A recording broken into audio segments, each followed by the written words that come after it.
ফকিন্নির বাচ্চা, তোর সাহস কি করে হয় আমাকে ধাক্কা দিয়ে কাদামাটিতে ফেলে দেওয়ার? সরি, সরি আপু, আমি বুঝতে পারি নাই। আসলে আমাকে ওই কুকুরটা আমার পিছনে লাগছে, ওর থেকে বাঁচার জন্য দৌড়াতে গিয়ে আপনার সাথে ধাক্কা লাগছে। আয়ান কথা শেষ হইতেই কুকুরটা এসেই ঘেউ ঘেউ করলে নদী ভয়ে উঠে লাফ দিয়ে আয়ানকে জড়িয়ে ধরে বলতে লাগলো। আমাকে বাঁচা, না হইলে তোর খবর আছে। আয়ান নদীর স্পর্শে দাঁড়িয়ে গেল। আয়ান কুকুরটাকে সরানোর চেষ্টা করতে লাগলো। কুকুরটা আরো বিগড়ে গেলে আয়ান নদীর হাত ধরে দৌড়াতে লাগলো। একটা গুলির ছিপার ভেতরে দুজনে ঢুকে পড়লো। নদী ভয়ে আয়ানের বুকে মুখ লুকালো। আয়ান এদিকে সেদিকে তাকিয়ে দেখতে লাগলো কুকুরটা চলে গেছে নাকি আছে। কুকুরটাকে এদিকে আসতে দেখি আয়ান নদীর হাত ধরে বলে, দৌড় দেন, ওই দিকে আসছে। আয়ান নদীর হাত ধরে দৌড়ে যেতে লাগলো। হঠাৎ করে সামনে যেতে একটা রুম ঢুকে পড়ল। রুমে ঢুকে দরজা লাগিয়ে দিল। নদী বলে ওঠে, ওই ওই দরজা লাগালি কেন? তোর মতলব বেশি ভালো না। রেপ করব? আমার কাছে আসলে আমি খুন করে ফেলবো। কুকুর দেখে যেভাবে ভয়ে আমাকে জড়িয়ে ধরেছিলেন, এতে বোঝা যায় খুন করার মতো সাহস আপনার নাই। আয়নের কথা শুনে নদী তোতলাতে তোতলাতে বলে, তুই তুই নিজেও তো ভয় পেয়ে আমাকে নিয়ে এখানে আসলি। তো জানেন যে কুকুরের ভয়ে দুইজন এখানে লুকিয়েছি, তারপরও আমাকে বলেন কেন? তোর মতলব ভালো না? বড় বোন হয়ে ছোট ভাইকে যা ইচ্ছা বলতে পারি, এখানে রেগে যাওয়ার কি আছে? আমি আবার কোন কালের ছোট ভাই হইলাম? নদী কিছু বলতে যাবে তখন কয়েকজন মানুষজন দরজা ধাক্কা দিতে লাগলো। আয়ান নদী চমকে গেল। নদী বলে উঠে, কে? নদীর কণ্ঠ শুনে কেউ একজন বলে উঠল, ওই দরজা খুল, না হলে দরজা ভেঙে ফেললাম। দরজা ভাঙলে তোদের খবর আছে, নোংরামি করার জায়গা পাস না। আয়ান দরজা খুলে দিলে লোকগুলো আয়ানকে মারতে লাগলো। নদী পালাতে যাবে, সাথে কয়েকজন ছেলে চুল ধরে নদীকে থাপ্পড় মারলে আয়ান রেগে লোক তিনটাকে লাথি মেরে ফেলে দিয়ে বলল, আমরা কি করছি সেটা না বলে মেয়ে মানুষের গায়ে হাত তোলার সাহস কোথা থেকে পান? আপনাকে কে অধিকার দিয়েছে মেয়ে মানুষের গায়ে হাত তোলার? আয়ানের কথা শুনে তিনজন উঠে বলে, ওকে ধরেন ভালো করে, এখানেই নোংরামি করে। আবার আমাদের বলে সাহস কি করে হয়, দুজনকে ধরে নিয়ে চলেন। কথাগুলো বলেই দুজনকে ধরে নিয়ে যেতে লাগলো। নদী বলতে লাগলো, আমাকে ছেড়ে দেন, আমি কিসের নোংরামি করছি? আমাকে ছেড়ে দেন, আমাকে ট্রেন ধরতে হবে, দয়া করে আমাকে ছেড়ে দেন। নদীর কথা শুনে একজন বলে, দেখেছেন কাহিনী, আমাদের এখানকারও না, আমাদের বস্তিতে নাম খারাপ করতে এসেছে। ওদের ধরে বিয়ে পড়িয়ে দিলে ভালো হবে। এখানে মজা নিতে আসা বের করছি। কি বিয়ে মানে? আমি ওনাকে চিনি না, আর না উনি আমাকে চেনে। আপনারা কি যাতা বলছেন? আমাকে যেতে দেন, আমি ওকে চিনি না, ওই আমাকে চেনে না। দুজনের কথা শুনে একজন থাপ্পড় মেরে বলে, আমাদের বোকা মনে হয়? আর মজা নেওয়ার সময় ভালো লাগে, বিয়ে করতে মন চায় না। বিয়ের কথা বলছি আর তখন একে অপরকে চিনেই না। এই নোংরামি বের করছি, ওয়েট। দুজনকে টেনে নিয়ে যেতে লাগলো। কিছু দূর নিয়ে গেলে আয়ান নদী নিজেদের মুখ ঢেকে রাখার চেষ্টা করতে লাগলো। দুজনকে টেনে কাজী অফিসে নিয়ে চলে গেল। আয়ান নদী দুজন বারবার অনুরোধ করতে লাগলো ছেড়ে দেওয়ার জন্য। সবাই মেরে ধরে জোর করে বিয়ে পড়িয়ে দিল। আর দুজনকে বলল, নেক্সট টাইম যদি তোমাদের এইখানে দেখি কপালে দুঃখ আছে, নোংরামি করতে আছোস তাই না? গলির ভেতর থেকে শুরু করে সোজা আমার ঘরে গিয়ে নোংরামি মন চাইছে গলায় চেপে ধরি, আমার রুমটাই খারাপ করে দিল। কথাগুলো বলেই লোকটা চলে গেল। নদী কান্না করতে বলে ওঠে, তোর জন্য এসব হইল, তুই ইচ্ছে করে এসব করছস, তোরে আমি খুন করে ফেলবো। আয়ানকে নদীর মারতে যাবে, সাথে সাথে আয়ান নদীর হাত ধরে ফেলে, বলে, দেখেন, আমি এখানে কাজের জন্য এসেছিলাম, আমি চাকরি খুঁজতে এসেছি। আমি কিভাবে ইচ্ছে করে এসব করব? আমার ফ্যামিলি জানলে কতটা কষ্ট পাবে আপনি জানেন? চুপ কর, তুই ইচ্ছে করে করছস। তোর সাথে দেখা হওয়ার পর থেকে যত ঝামেলা হচ্ছে, তুই সব নষ্টের মূল। আজব তো, সব দোষ আমার নিজের। মনে হয় নাই আপনাকে বলছিলাম আমাকে জড়িয়ে ধরতে? নিজেই জড়িয়ে ধরে এখন আমার উপরে দোষ চাপাচ্ছেন। দেখেন, এখানে আমারও দোষ নাই, আপনারও নাই। ওঠেন, কাজী অফিসে বসে থাকবেন নাকি? আমি এখন বাসায় যাব। কিভাবে? আমার ট্রেনও ছেড়ে দিয়েছে 10 মিনিট আগে। আপনি এখানে কেন এসেছিলেন? এক ফ্রেন্ড দেশের বাইরে গেল, ওর সাথে দেখা করতে এসেছিলাম। বাহিরে চলেন, ওনারা বিয়ে করবে। আয়ান নদী কাজে অফিস থেকে বের হয়ে গেল। নদী বাইরের একটা বেঞ্চিতে বসে কান্না করতে লাগলো। আয়ান বলে ওঠে, কান্না কেন করেন? আপনি আপনার ফ্রেন্ডদের বাসায় যান, সকালে ট্রেনে চলে যাইয়েন। আমার ফ্রেন্ড এখানে হোটেলে উঠেছিল, ওই অলরেডি বের হয়ে গেছে। তাহলে আর কি, হোটেলে খুঁজেন, রুম পেলে চলে যান। আপনাকে দেখে তো বড়লোক মনে হচ্ছে। অহংকার তো বড় লোকদের মতো। কি বললি? আমি অহংকারী? কই না তো। মজা করবি না, বিপদের সময় মেজাজটা খারাপ করিস না। এখানে বসে না থেকে চলে যান। কোথায় যাব এই রাতে? হোটেলের রুম পাওয়া যাবে নাকি? খুঁজে দেখলে তো আর সমস্যা নাই, তাই না? যান, উঠেন, সময় নষ্ট না করে যান। তুই কোথায় থাকবি? আমি ছেলে মানুষ, যেখানে ইচ্ছে থাকতে পারবো। আপনি যান। আমার ব্যাগটা মনে হয় ওই রুমে আছে। ব্যাগটা তো দেখছি না। চলেন, ব্যাগ নিয়ে আসি। হুম। নদী আয়নের সাথে যেতে লাগলো।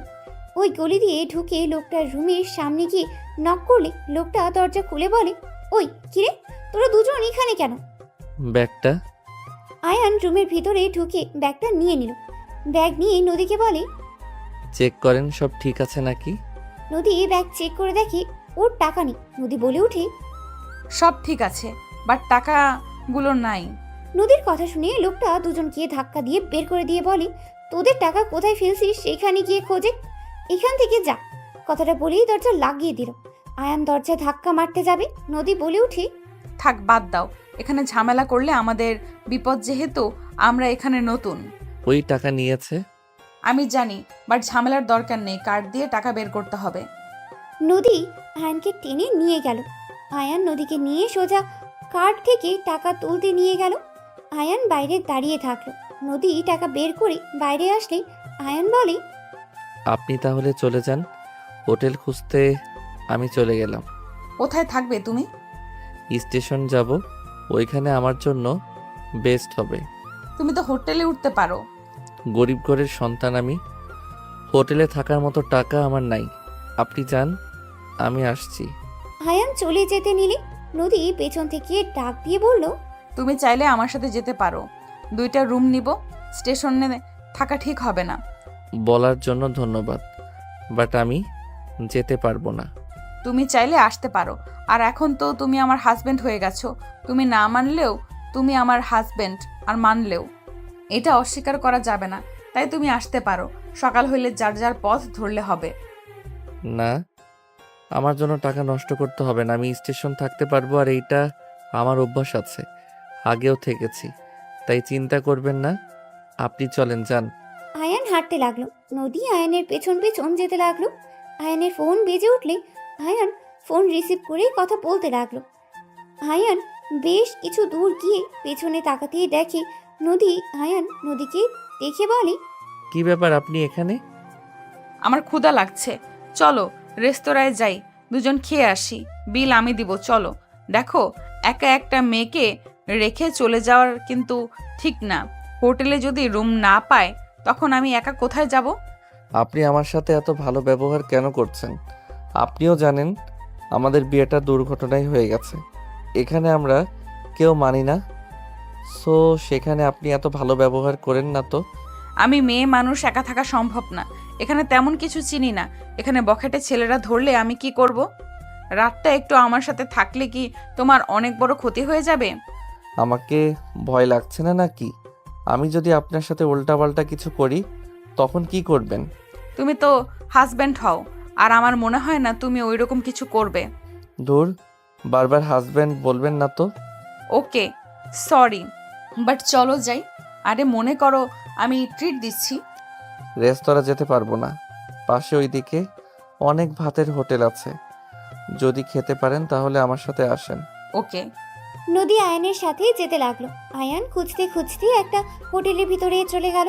আয়ান নদীকে বুঝতে গিয়ে নিচে সামনে বসলো। ওয়েটার আসলে আয়ান বলে, কি কি পাওয়া যাবে? আয়ানের কথা শুনে বলে ওঠে, খিচুড়ি, মাংস, রুটি, ভাত, ডিম ভুনা, ছোট মাছ, বড় মাছ, যেই দেখান। আয়ান নদীর দিকে তাকিয়ে বলে, কি খাবেন বলেন? সব দিন 2 প্লেট করে। কি বলেন, এত খারাপ কে খাবে? তুমি খাবা? আমিও খাই না। আমাকে খিচুড়ি আর ডিম ভুনা নিয়ে এসে দেন। আর আপনি কি কি খাবেন সেটা বলে দেন। আমাকেও তাহলে খিচুড়ি ডিম ভুনা দেন। সাথে মাংস নিয়ে আসেন। আয়ান অর্ডার দিয়ে ফোন বের করে। কল রিসিভ করলে ওই পাশ থেকে একজন বলে ওঠে, তুই কোথায় রে? তোর আঙ্কেল অনেক চিন্তা করছে, এখন তো আসলি না। আব্বুকে বলো আমি ট্রেনটা ধরতে পারি নাই, সকালের ট্রেনে চলে যাব। আচ্ছা, তুই কোথায় থাকবি? দেখি। আচ্ছা রাখ বাই। আয়ান কল কেটে দিল। খাবার আসলে আয়ান মাংস ডিম নদীর দিকে এগিয়ে দিল। নদী বলে ওঠে, আমি তো মাংস অর্ডার দিই নাই, তুমি দিয়েছো, তুমি খাও। আপনার জন্য করছি, আপনি খান। আমি একা খেতে পারবো না। আমি কিছু শুনতে পারছি না। আয়ান কথাগুলো বলে খাওয়া শুরু করলো। নদী আয়নের দিকে দিতে গেলে আয়ান রাগী লুক নিয়ে তাকালে নদী মাঝখানে রেখে ডিম দিয়ে খেতে লাগলো। আয়ান নদীর প্লেটের এক সাইডে রেখে ঠেকে দিলে মাংস। নদী বলে ওঠে, এটা কি করলে? খান, বেশি কথা বলেন না। তুমি হা করো, আমি খাওয়াই দিই। একটু খেয়ে দেখো কেমন লাগে।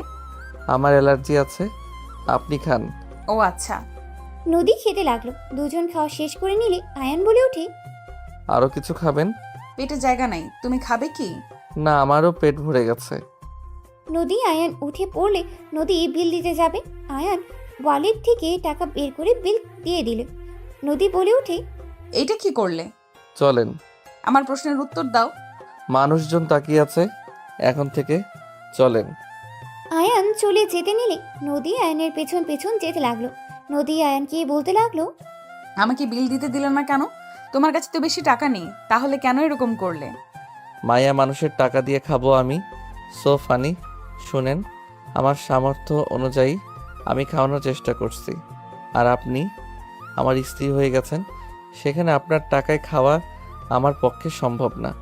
আর আসল কথা, আমি কারো টাকায় খাই না, নিজের ইনকামের ভিতরে সব কিছু করি। তাই এই বিষয় নিয়ে কোনো কথা শুনতে চাই না। স্ত্রী কি পর হয় নাকি যে তাদের কোনো কিছু নেওয়া যাবে না? বিপদে যদি স্ত্রী তার স্বামীর পাশে নাই থাকতে পারে, তাহলে কেমন স্ত্রী হইলাম? আপনি সম্পর্কটা অন্যভাবে নিয়ে যাচ্ছেন। আপনি ভুলে যাইয়েন না, আমাদের এই বিয়ের মধ্যে থাকা সম্ভব না। আজকে রাত পর্যন্ত আপনার সাথে থাকা, সকাল হইলে দুইজন আলাদা পথ। আচ্ছা, শুনে দেখি কম টাকায় কোনো রুম ভাড়া পাওয়া যায় নাকি? আয়ান কম ভাড়ায় হোটেল খুঁজতে লাগলো। কোনো জায়গায় খালি রুম পাইলই না। নদী বলে ওঠে, আমি যেখানে নিয়ে যাই সেখানে যাবে, বেশি কথা বলবে না। আপনি একা থাকেন গা, যান। চলো তো। নদী আয়নের হাত ধরে টেনে দামি হোটেলের সামনে চলে গেল। ভিতরে গিয়ে রুম একটা পেয়ে যায়। আয়ান বলে ওঠে, তাহলে তো হয়ে গেল, আপনি যান, আমি চলে যাই। কথা কম বলো, চলো। নদী আয়নের হাত ধরে চাবি নিয়ে যেতে লাগলো। আয়ান নদীর হাতের দিকে তাকিয়ে থেকে যেতে লাগলো। রুমে চলে গেলে নদী বলে ওঠে, থাকো, আমি ফ্রেশ হয়ে আসি। আর খবরদার এখান থেকে চলে যাবে না। আমি চলে গেলে ভালো হইতো, আপনি একটু বুঝেন। রিল্যাক্স। আবার কোনোদিন দেখা হইলে ভাড়া অর্ধেক অর্ধেক দিও, তাহলেই হয়ে যাবে। নদীর কথা শুনে আয়ান বলে ওঠে। ওকে। নদী ওয়াশরুমে চলে গেল। নদী ফ্রেশ হয়ে আসলে আয়ান চলে গেল। আয়ান ফ্রেশ হয়ে সোফায় বসে পড়ল। নদী বলে ওঠে, ওকে শুয়ে পড়ো, আমার অনেকটা টায়ার্ড লাগছে। ওকে, শুয়ে পড়েন। আয়ান সোফায় শুয়ে পড়লে নদী বলে ওঠে, তুমি চাইলে খাটে শুয়ে পড়তে পারো, মাঝখানে পার্টিশন দিয়ে রাখতে পারো। না, আমার হাত পা তুলে দেওয়ার অভ্যাস। আপনি থাকেন ওইখানে, গুড নাইট। আয়ান চোখ বন্ধ করে শুয়ে পড়ল। আয়ান ঘুমিয়ে গেলে নদী আয়নের দিকে তাকিয়ে থাকতে লাগলো। 2 বছর পর। স্যার, আমি নিঃস্বার্থভাবে আপনার কোম্পানিতে কাজ করলাম, আর আপনি আজ বলছেন আমি আপনাদের লিঙ্কগুলো অন্য কোম্পানিতে বিক্রি করে দিয়েছি। তুই যদি না করস তাহলে ওই পোলা, তুই ছাড়া তো এই লিঙ্কের কথা কেউ জানতো না। দেখেন স্যার, আমি কিছু করি নাই, আমাকে ফাঁসানো হচ্ছে। এই অফিসে কেউ এমন কিছু করছে, আপনি ভালো করে খোঁজ নিয়ে দেখেন। তুই করছস, আমাকে কিছু দেখতে হবে। তুই এখন এই কোম্পানি থেকে চলে যা, যার কাছে বিক্রি করছস তার কোম্পানিতে কাজ কর। রনি ধাক্কা দিয়ে বের করে দিতে সাথে সাথে আয়ানকে কেউ ধরে ফেললো। রাইসা বলে ওঠে, আয়ান কিছু করেনি, সব আপনি করেছেন। অন্যের উপরে দোষ চাপাতে লজ্জা করে না? ম্যাম কি বলছেন? আমি কেন এমন কাজ করব? রাইসা ফোন চালু করে ভিডিও ফুটেজ দেখালে রনি ঢোক গিলতেই লাগলো। রনি কিছু বলার আগে কার্ড দিয়ে বের করে দিল।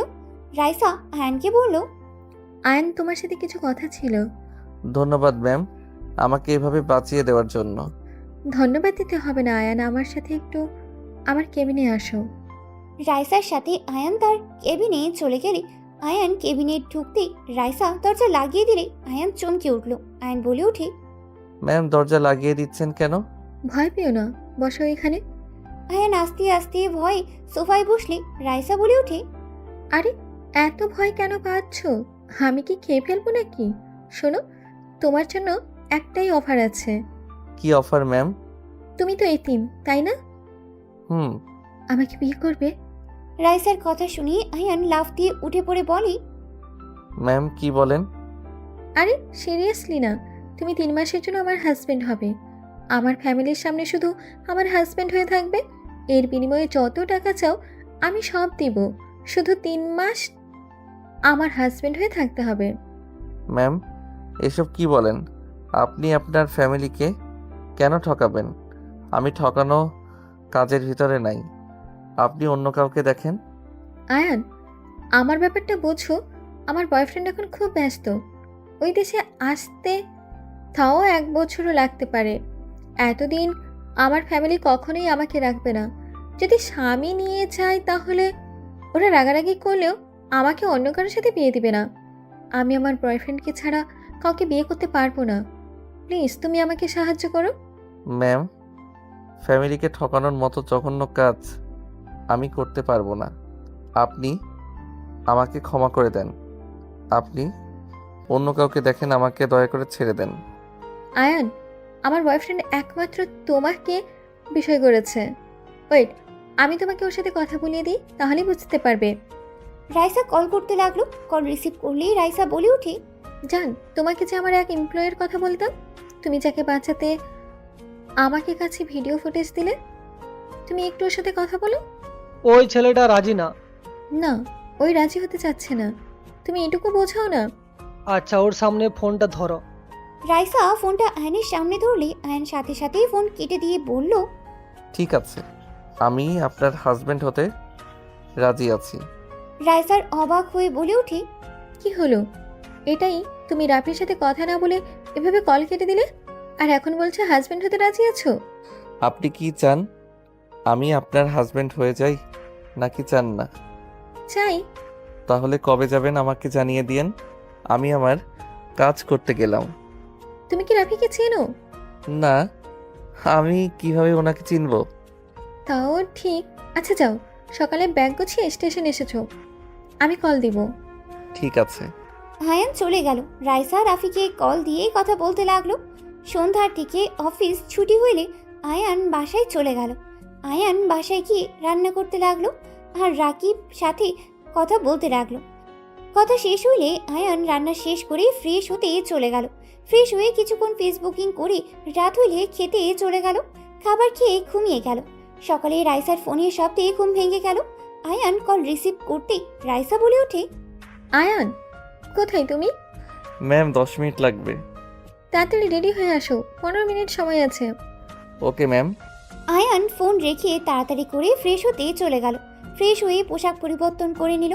তাড়াতাড়ি করে ব্যাগ গুছিয়ে তাড়াতাড়ি করে বাসা থেকে বের হয়ে গেল। আয়ান রিক্সা নিয়ে সোজা স্টেশনে চলে গেল। স্টেশনের সামনে গিয়ে দেখে ট্রেন চলে এসেছে। রাইসা উঠতে যাবে। আয়ান দৌড়ে রাইসার সাথে উঠে পড়ল। রাইসা আয়ানকে দেখে বলল, আসলে তাহলে এতক্ষণ কই ছিলে? আমি তো ভেবেছিলাম তুমি আসবে না। আমি যেহেতু কথা দিয়েছি সেখানে আমি কথা রাখবই। চলো। রাইসার সাথে আয়ান চলে গেল। নিজেদের সিটে বসে পড়ল। রাইসা রাফির সাথে ফোনে কথা বলতে লাগলো। আয়ান আর চোখে দেখতে লাগলো। রাফি দুষ্টুমি করে বলে ওঠে, তোমার জামাই ওইভাবে তাকিয়ে থাকে কেন? কথা বলবে নাকি? আমার সাথে কেউ কথা বলতে চাইলে আমি কিছু মনে করব না। সরি স্যার, আমি কারোর সাথে কথা বলতে ইচ্ছুক না। আপনারা কথা বলেন। আয়ান কথাগুলো বলে বাইরের দিকে তাকিয়ে থাকলো। রাফির সাথে রাইসার সারা রাস্তা কথা বলতে লাগলো। রাফি বলে ওঠে, তোমার ছোট্ট হাজব্যান্ডের মনে হয় ক্ষুধা লাগছে, খাবার নিয়ে আসো নাই? রাফি, বাজে কথা বলবে না। বারবার ওকে আমার হাজবেন্ড কেন বলছো? তোমার যদি রাগ হয় তাহলে নিজে চলে আসো। তা তো আসতে পারবে না, ফ্যামিলিকে বলার সাহসও পাও না, যত সব। আরে বাবা, রেগে কেন যাচ্ছ? আমি তো মজা করে বলছি। যাই হোক, তোমরা খেয়ে নাও, আমি মিটিংয়ে যাব। রাফি কল কেটে দিলে রাইসা আয়নের দিকে তাকাতে দেখে আয়ান সামনে বাচ্চা মেয়ের সাথে দুষ্টুমি করছে। রাইসা আয়নের আর বাচ্চা মেয়েটার কাণ্ড দেখে হেসে দিল। রাইসা আয়ানকে বলল, আয়ান, বিরিয়ানি খেয়ে নাও। কিছু খাবো না, পানি হবে কি? রাইসা পানি দিলে আয়ান পানি খেয়ে বাইরের দিকে তাকালো। রাইসা বিরিয়ানি খেতে জোর করলে আয়ান খেতে রাজি হলো না। রাইসা বলে ওঠে, কি সমস্যা তোমার? দুপুর হয়ে গেল, ক্ষুধা লাগে নেই নাকি? আপনি খান তো। আয়ান কথাগুলো বলে কানে হেডফোন দিয়ে সুরা শুনতে লাগলো। 5টার দিকে স্টেশন থেকে নেমে পড়লো। আয়ান নিজের ব্যাগ কাঁধে নিয়ে রাইসার লাগেজ নিয়ে যেতে লাগলো। রাইসা আয়ানের পেছন পেছন যেতে লাগলো। আয়ান স্টেশন থেকে বের হইলে রাইসা বলে ওঠে, আসি। আপু, আশিক দৌড়ে এসে রাইসাকে জড়িয়ে ধরে বলে, আপু কেমন আছো? আর ভুয়া দুলাভাই এইটা নাকি? বাট এইটা ছোট লাগছে, কেউ বিশ্বাস করবে কিনা সন্দেহ আছে। আমার থেকেও তো ছোট লাগে। আপনি জানেন আমি ভুয়া হাজব্যান্ড? আমার রিয়ের দুলাভাই তো রাফি চৌধুরী আর এই গ্রুপের মালিকের ছেলে। ও আচ্ছা। লাগেজ নিয়ে চলো। রাইসা কথায় আয়ানের হাত থেকে লাগেজ নিয়ে যেতে লাগলো। আয়ান ওদের সাথে যেতে লাগলো। 3 জন গাড়িতে উঠে যেতে লাগলো। আশিকের ফোনে কল আসতে সামনে ফোন রেখে কল রিসিভ করে ড্রাইভিং করতে লাগলো আর কথা বলতে লাগলো। আয়ান বাইরের দিকে তাকিয়ে থাকতে লাগলো। একটা পুরনো জমিদার বাড়ির ভেতরে গাড়িটা থামলো। আয়ান গাড়ি থেকে নেমে রাইসা বলে ওঠে, ভেতরে চলো। এটা তো জমিদার শেখ বাড়ি, তাই না? হ্যাঁ, আমার দাদার বাবা ছিলেন শেখ। ও আচ্ছা। ভেতরে চলো। আর তোমাকে দুপুরে যা যা বলেছিলাম মনে আছে? জি ম্যাম। বউবালা শেখো ম্যাম কি? সরি। আয়ান রাইসা আশিকের সাথে যেতে লাগলো। ভিতরে ঢুকলে রাইসাকে সবাই জড়িয়ে ধরলো। রাইসা সবার সাথে কথা বলতে লাগলো। হঠাৎ করে আয়নের চোখ সিঁড়ি বয়ে নামা মেয়েটার দিকেই গেল। আয়ন চমকে গেল। রাইসা মেয়েটাকে দেখে জড়িয়ে ধরে বলল, কেমন আছোস? আলহামদুলিল্লাহ। অনেক শুকিয়ে গেছিস, খাবার ঠিক মতো খাস না নাকি? নাটক কম করো পিও। নিজের দিকে তাকিয়ে অন্যজনের দিকে তাকিয়ে কথা বলেন। রাইসার কথা শুনে সবাই হেসে দিল। নদীর আম্মু সামনের দিকে তাকিয়ে বলে ওঠে, আশিক, এই ছেলেটাকে। নদীর আম্মুর কথা শুনে আয়ান সালাম দিল। নদী আয়নের দিকে তাকালে বুকের ভিতর ঠুক করে উঠল। রাইসা নদীকে ছেড়ে দিয়ে বলে, বড় আম্মু, আমার হাজবেন্ড আয়ন। আর এই দিকে আছো? সরি, সবার সাথে কথা বলতে গিয়ে তোমার সাথে পরিচয় করে দিতে ভুলে গেছি। রাইসার কথা শুনে নদী কয়েক পা পিছিয়ে গেল। সাথে সবাই থমকে গেল। রাইসার আম্মু বলে ওঠে, আমাদের না জানিয়ে তুই বিয়ে করে ফেলেছিস? উপায় ছিল না আম্মু। তোর দাদু, আব্বু, চাচুরা জানলে কি হতে পারে ভাবতে পারছিস? আর তুই কিভাবে আমাদের না জানিয়ে বিয়ে করলি? আমাদের তো একবার জানাতে পারতি। কি জানাবো? তোমরা কি বলেছো আমি আসলে আমাকে বিয়ে দেবে? তো আমি আমার বয়ফ্রেন্ডকে বিয়ে করে নিয়েছি। আর আমি বিয়ে করে সোজা এখানে নিয়ে এসেছি। বাসর তো আর করি নাই, তাই না? বউ কি ধরনের কথা বলো? বড়দের সাথে এভাবে কেউ কথা বলে নাকি? জান, চুপ করো, আমি কথা বলছি তো। কাকি বাদ দেন তো। আব্বু, চাচু, দাদুকে শান্ত কিভাবে করতে হবে সেটাই নিয়ে ভাবতে হবে। সত্যি কি তোরা বিয়ে করছোস রাইসা? এই ছেলেকে দেখে তো ছোটদের মতো লাগছে। ওই আমার জুনিয়র, বাট আমরা একে অপরকে ভালোবাসি। বয়স কোনো ব্যাপার না। যান, চলো রুমে যাই। রাইসা আয়নের হাত ধরে নিয়ে যেতে লাগলো। নদীর থ হয়ে এক নজর তাকিয়ে আছে। আয়ন নদীর দিকে তাকিয়ে ভাবতে লাগলো, শেষমেশ কিনা নিজের শ্বশুর বাড়িতে চলে আসলাম। আল্লাহ জানে উনি মনে মনে কি ভাবছে। আবার যদি রেগে আমার নামে মামলা দেয়, কারণ আমি তো তাকে ডিভোর্স দেই নাই। কি যে করব আল্লাহ ভালো জানে। আয়নকে নিয়ে সোজা রাইসা রুমে চলে গেল। আয়ান হাত সরিয়ে দিয়ে বলে, আপনি বড়দের সাথে এমন ব্যবহার করেন কিভাবে? আর বাসর কথা বলতে লজ্জা লাগে না? এই, তোমার সাথে কি সত্যি বাসর করবো নাকি? চুপ থাকো, আমার ফ্যামিলির ব্যাপার আমি বুঝে নিব। যাও, ফ্রেশ হয়ে নাও। রাইসা আয়ানকে ওয়াশরুম দেখিয়ে দিলে আয়ান ব্যাগ থেকে শার্ট প্যান্ট বের করে ওয়াশরুমে চলে গেল। গোসল করে পোশাক চেঞ্জ করে বের হইল। বারান্দায় শার্ট প্যান্ট মেলে দিয়ে খাটে এসেছে বসলো। রাইসা ওয়াশরুমে চলে গেল। গোসল করে বের হইলে নদী রুমের ভিতরেই ঢুকলো। রাইসা নদীকে দেখে বলে, কিছু বলবি? দুলাভাইকে নিয়ে নিচে আয় খেতে। নদী, তুই একটু ওকে খাবার এখানে দিয়ে যা। আমি একটু বের হব, আমার কাজ আছে। কোথায় যাবেন? আপুর সাথে দেখা করতে যাব, কোম্পানির বিষয়ে কিছু কথা ছিল। ও আচ্ছা। রাইসা চলে গেল। নদী নিচে গিয়ে খাবার নিয়ে এসেছে। রাইসার রুমে ঢুকলো। আয়ান নদীকে দেখে উঠে বসে পড়ল।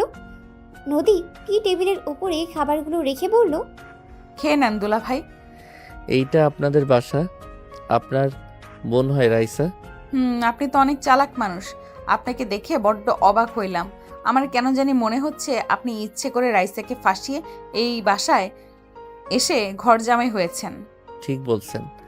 আপনারা তো বড়লোক মানুষ, আপনাকে বিয়ে করে তো কোনো কিছু পেলাম না, তাই আর কি আপনার বোনকে ধরলাম। আপনার বোনকে ধরে লাভ হয়েছে। আপনার বোনের কোম্পানি আছে, নিজস্ব সব কিছু আছে। আমার আর অভাব থাকলো না, পায়ের উপরে পা তুলে বসে খাবো। আয়ানের কথা শুনে নদী রেগে আয়ানের কাছে গিয়ে আয়ানের কলার ধরে রেগে বলে, তুই আমাকেও সেদিন ফাঁসিয়েছিলি তাই না? ওরা তোর লোক ছিল তাই না? তুই যদি ভেবে থাকস রাইসার মাধ্যমে এই বাড়ির দিকে নজর দিবি, তাহলে জীবনে বড় ভুল করবি। আমি বেঁচে থাকতে তোকে কিছুই করতে দিব না। নদীর কথা শুনে আয়ান হাসতে লাগলো। নদী রেগে থাপ্পড় মারতে যাবে, সাথে সাথে আয়ান নদীকে খাটের ওপরে ফেলে দিয়ে নদীর 2 হাত চেপে ধরে। ঠোঁটজোড়া নিজের দখলে নিয়ে নিল। নদীর চোখ বড় বড় করে ফেললো। নদী আয়নের থেকে ছোটার চেষ্টা করতে লাগলো। আয়ান নদীর পেটে হাত দিয়ে নদী কেঁপে উঠল। 3 মিনিট পর নদীর ঠোঁট ছেড়ে দিলে নদী চোখের পানি গড়িয়ে পড়তে লাগলো। নদী আয়নের 2 গালে থাপ্পড় মারতে লাগলো। নদী কান্না করতে করতে বলতে লাগলো, আমার হাজবেন্ড হয়ে অন্য কাউকে বিয়ে করতে কি বিবেকে বাঁধলো না? তোর টাকা প্রয়োজন হইলে আমাকে বলতে পারতি, তুই অন্য কাউকে কেন বিয়ে করলি? আয়ান নদীর বুকে মাথা দিয়ে 2 হাত খাটের সাথে চেপে ধরে বলে, আমাকে কি ভালোবাসেন নাকি? তোকে কেন ভালোবাসবো? এই জন্য বলে এতদিনে মানুষ চেনা যায় না। এই জন্য বলে একদিনে মানুষ চেনা যায় না। তুই এত খারাপ, সামান্য টাকা সম্পদের জন্য আমার কাজিনকে বিয়ে করে এই বাড়িতে আসলি। তুই সব চেনার পর কেন আমার সাথে যোগাযোগ করলি না? যোগাযোগ করলে তো আমি তোকে ফিরিয়ে দিতাম না। যা টাকা লাগে, যা দরকার আমি তোকে দিতাম।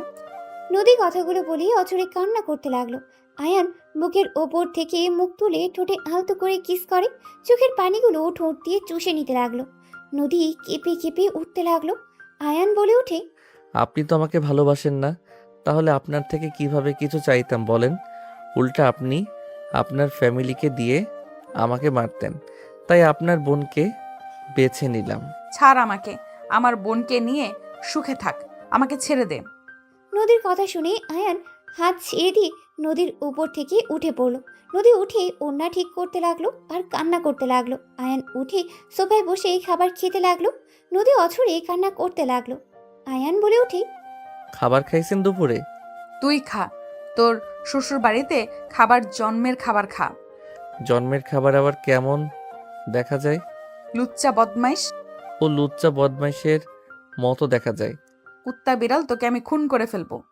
যাক বাবা, আমি আবার কি করলাম? শ্যালিকা কান্না বন্ধ করে পাশে এসে বসো। কুত্তা, আমি তোর স্ত্রী, তুই আমাকে শালিকা কোন হিসেবে বলস? থুপকু, বড় বউ আসো, একটু কাছে বসো তো। চুপ কর। নদী বের হয়ে যেতে নেবে, তখন আয়ান নদীর দিকে যাবে। সাথে সাথে আশিক এসেছে পরে। আয়ান সোফায় বসে খাবার খেতে লাগলো। নদী বলে ওঠে, দুলা ভাইয়ের কাছে থাক, কিছু লাগবে কিনা। ওকে যাও, আমি দেখছি। নদী চলে গেল। আশিক খাটের ওপরে বসে বলতে লাগলো, তোমার বাসা কোথায়? তোমার ফ্যামিলি থেকে কে আসে? স্যার, এখানে কেন এসেছি ভালো করে জানেন। আমার বাসা কই, আমার ফ্যামিলিতে কে কে আছে এসব বলতে আগ্রহ না, আপনাদের কাজ হইলে হলো। পরিচিত দিতে কি সমস্যা শুনি? কোনো কাহিনী করে ভাগবে নাকি? আপনার যেইটা ভাবার ভাবেন, আমি কোনো কিছুর উত্তর দিতে বাধ্য না। আয়ান কথাগুলো বলে খাবার খেতে লাগলো। খাওয়া শেষ হলে হাত ধুয়ে পানি খেয়ে উঠলে সাথে সাথে আশিক বলে ওঠে, চলো ঘুরতে যাই। রুমে একা একা কি করবে? কোথায় যাবেন? চলো আমার সাথে। আয়ান আশিকের সাথে নিচে নামতে লাগলো। আশিক বলে ওঠে, আম্মু, আমরা বের হচ্ছি, আপু আসলে বলে দিও। আশিক আয়ান চলে গেল। নদীর আম্মু বলতে লাগলো, যাই বলিস, রাইসার কিন্তু রুচি ভালো আছে। ছেলেটা দেখতে মাশাল্লাহ আছে। মানুষের ভিতরে ধরানো যাবে। ভাবি, আপনি এসব বলছেন আর আমি এদিকে আমি চিন্তায় মরছি যে শ্বশুর মশাই, ভাইজান, রাইসার বাবা কিভাবে নিবে। দুজন কথা বলতে লাগলো। আয়ান আশিকের সাথে ঘুরতে লাগলো। রাত 8টার দিকে আশিকের সাথে আয়ান বাসার ভিতরেই ঢোকে। দেখে নদীর আব্বু রাইসাকে থাপ্পড় মেরে বলছে, তোমাকে আমরা এই শিক্ষা দিয়েছি, যাকে তাকে ধরে নিয়ে এসে বলবে বিয়ে করে এসেছি, ও আমার হাজব্যান্ড, মেনে নেন। তুমি এখন তোমার হাজব্যান্ডকে নিয়ে এখান থেকে বের হয়ে যাবে। আব্বু অলরেডি সবাই জেনে গেছে এই ছেলেটা আপুর হাজবেন্ড। এখন যদি কেউ জানে যে বের করে দিয়েছেন, মান সম্মান থাকবে তো? এইটুকু ছেলেকে বিয়ে করছে, আমি কি আর বলবো? আমার বলার মতো ভাষা নাই। দাদু, ওর বয়স কম হইতে পারে, ও অনেক ভালো একটা ছেলে। আপনার ওর সাথে মিশলে বুঝতে পারবেন। আমি বুঝলাম ওই ভালো ছেলে, তুমি আমাদের না জানিয়ে বিয়ে কিভাবে করতে পারলে? আসসালামু আলাইকুম। আমি আপনাদের মাঝে কথা বলতে যাচ্ছি, যদি অনুমতি দিতেন। ওয়ালাইকুম আসসালাম। কিসের অনুভূতি? তুমি আমাদের মধ্যে একটা কথাও বলবে না? তুমি আমার বাতিজিকে পাশিয়ে বিয়ে করেছ। তোমার মতো ছেলেকে আমার চেনা হয়ে গেছে। তুমি কি ভাবছ আমার বাতিজিকে ভুলিয়ে বালিয়ে বিয়ে করে আমাদের সম্পত্তি নিয়ে নিবে? যদি ভেবে থাকো তাহলে জীবনে বড় ভুল করছো। দুঃখিত আঙ্কেল, আপনার মেয়ের সম্পত্তি বা আপনাদের সম্পত্তি এসব আমার কোনো লোভ নাই। আপনার মেয়েকে ভালোবাসি, তাই বিয়ে করেছি। আপনারা আমাদের ভালোবাসা মেনে নিতেন না, তাই আমরা বিয়ে করতে বাধ্য হয়েছি। এখনো ও তোমাদের আমরা মেনে নিচ্ছি না, বের হয়ে যাও দুইজন। দাদু রাইসার হাত ধরতে যাবে, তখন রাইসার আব্বু বলে ওঠে, আব্বাজান, ভাইজান বাদ দেন। আমার মেয়ে বিয়ে করে ফেলেছে, সেখানে আর ঝামেলা করে কী লাভ? ভুলটা তো আর শোধরানো যাবে না। আমার মেয়ে যদি সুখে থাকে তাহলে থাক। আর আমার একমাত্র মেয়ে, আর একটাই ছেলে। আমার মেয়ের জামাই এমপ্লয়ি হয়েছে, সমস্যা নেই। আমার যা আছে এইটাই আলহামদুলিল্লাহ, আমার ছেলে মেয়েদের হয়ে যাবে। রাইসার আব্বু কথাগুলো বলে চোখের কোণায় পানিগুলো গড়িয়ে পড়ার আগে মুছে ফেলল। আয়ান রাইসার আব্বুর দিকে তাকিয়ে অনেক মায়া হইতে লাগলো। নদীর আব্বুও বলে ওঠে, মেয়ে ছেলেকে সবসময় ছেড়ে দিবি না তো? মাথায় তুলে আজ কি হলো? তোর মেয়ে একা বিয়ে করে চলে আসলো, আর আমার মেয়ে ছেলেকে দেখ, আজ পর্যন্ত কোনো রিপোর্ট নাই। ছেলে মেয়েদের বেশি মাথায় তুললে এমনই হবে। নদীর আব্বুর কথা শুনেই রাইসার আব্বু চুপ করে থাকলো। রাইসা মাথা নিচু করে রাখলো। আয়ান বলে ওঠে, দুঃখিত, কিছু মনে করবেন না। সব সময় চোখে দেখা কানে শোনা সবসময় সঠিক হয় না, আর ছেলে মেয়েদের নিয়ে বেশি গর্ব করা লাগে না। আর কি বলেন যে মাথায় বেশি তুলে ছেলে মেয়ে নষ্ট হয়ে যায়?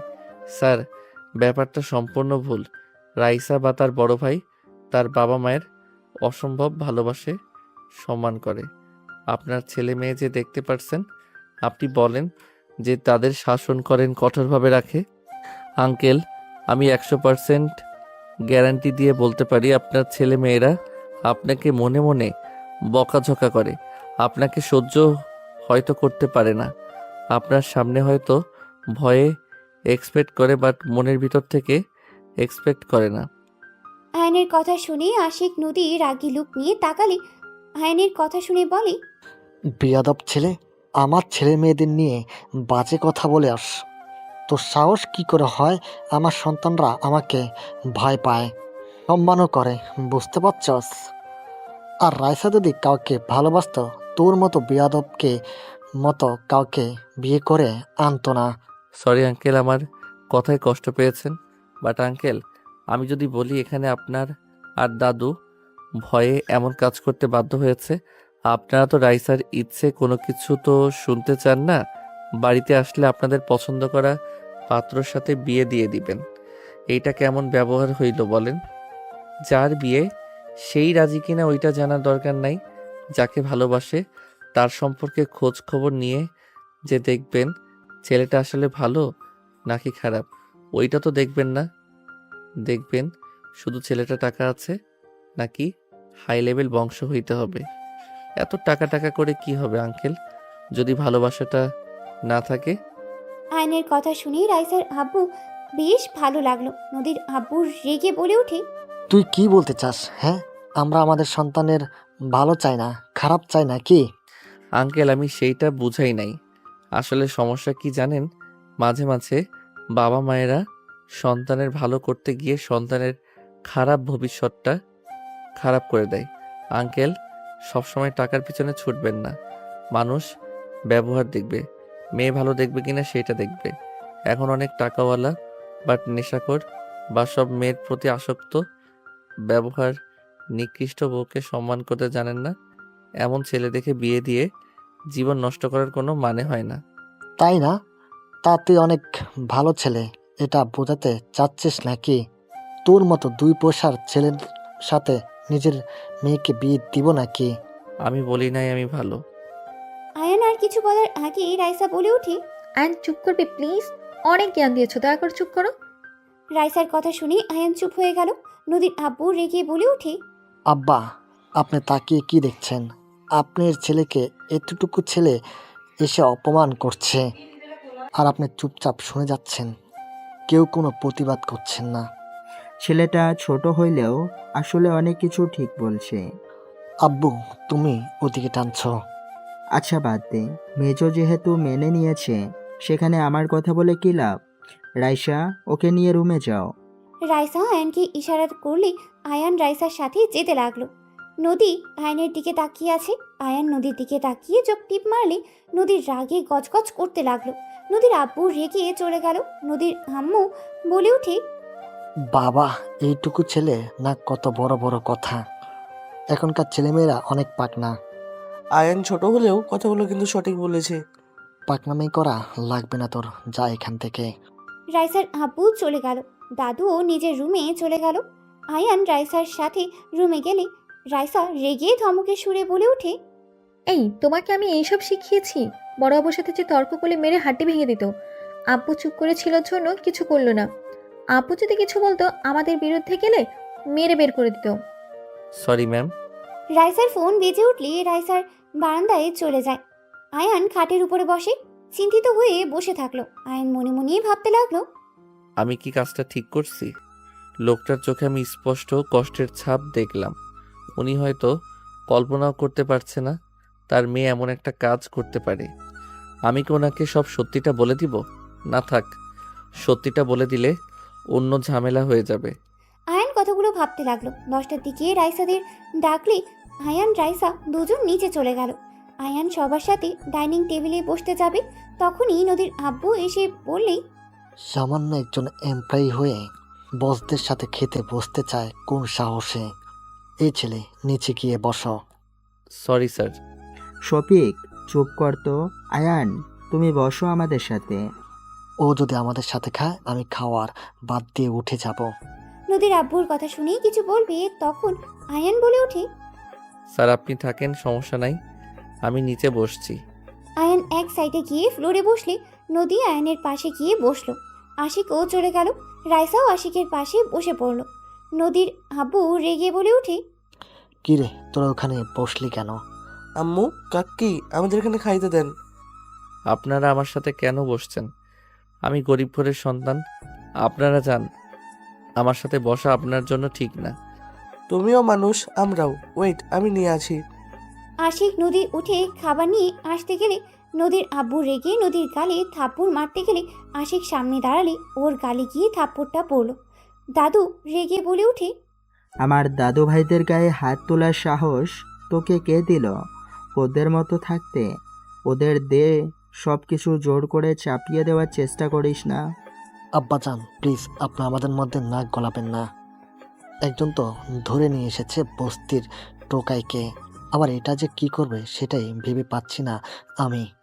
এত বড় সাহস, আমাকে বলস আমি নাক গলাই? দাদু নদীর আব্বুর কথা সহ্য করতে না পেরে বুকে ব্যথা উঠে গেল। আয়ান দৌড়ে গিয়ে দাদুকে ধরে ফেলল। নদী দাদুকে ধরে বলতে লাগলো। দাদু কি হলো? আপনার অনেক ব্যথা করছে, আপনি শান্ত হন। আব্বু, আপনি এইটা কি করলেন? আপনি জানেন দাদুকে রাগানো যাবে না, তারপরও আপনি সেই কাজটাই করলেন। নদীর আব্বু থমকে গেল। তাড়াতাড়ি করে দাদুকে ধরতেই রাইসার আব্বু হাত সরিয়ে দিলে আয়ান দাদুকে কোলে তুলে নিয়ে বলে। ওনাকে হসপিটালে নিয়ে যেতে হবে, এভাবে এখানে রাখা যাবে না। আশিক আয়ানের সাথে ধরে নিয়ে যেতে লাগলো। আয়ান আশিকের পেছন পেছন সবাই যেতে লাগলো। নদীর আব্বু চোখ দিয়ে পানি পড়তে লাগলো। আয়ান গাড়িতে তুলে দিল। নদী রাইসা ওর দাদুকে ধরে কান্না করতে লাগলো। আয়ান ড্রাইভারের কাছ থেকে চাবি নিয়ে ড্রাইভিং করতে লাগলো। আশিক আয়ানকে রাস্তা চিনিয়ে দিতে লাগলো। আয়ান হসপিটালের সামনে গিয়ে থামিয়ে তাড়াতাড়ি করে আশিকের সাহায্য নিয়ে দাদুকে নিয়ে হসপিটালে চলে গেল। নার্স এসেছে, দাদুকে নিয়ে চলে গেল। নদী রাইসা কান্না করতে লাগলো। আয়ান নদী রাইসাকে বসিয়ে দিয়ে বলতে লাগলো, দুইজন কান্না থামান, কিছু হবে না। আল্লাহর কাছে দোয়া করেন। আর এইভাবে কেউ কান্না করে নাকি? কান্না থামান তো। দাদুর কিছু হয়ে গেলে আমি কার সাথে আবদার করব? কে আমাকে বুঝবে, ভালোবাসবে? আমার কিছু হলে কে আগে এসেছে পাশে দাঁড়াবে? ওনার কিছু হবে না, আল্লাহর কাছে দোয়া করলে তো পারেন। অ্যান্ড তুমি চুপ করবে? আমাদের কষ্ট তুমি কি বুঝবে? তুমি তো এতিমখানায় বড় হয়েছো। তোমার ফ্যামিলি থাকলে আমাদের ভেতরে কারো কিছু হলে বুঝতে। রাইসার কথা শুনে আয়ানের বুকের ভেতরে ঠুক করে উঠল। আয়ান চুপ হয়ে গেল।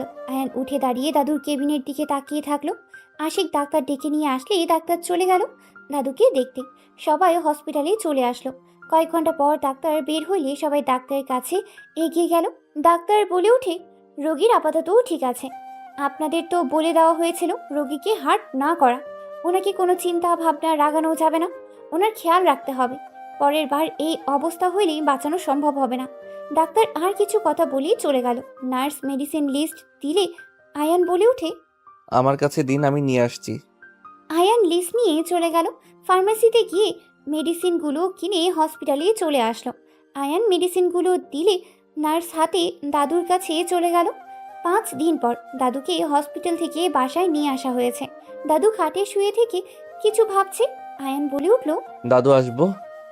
দাদু ইশারা করলে আয়ান ভিতরে গিয়ে দাদুর পাশে চেয়ার টেনে বসে পড়ল। কি ব্যাপার দাদু, দাদিমাকে মিস করেন নাকি? তুমি কিভাবে বুঝলে? ওই তো আপনার বুকের ভিতর থেকে শব্দ হচ্ছে, উনি বলল, সেটা শুনে বললাম।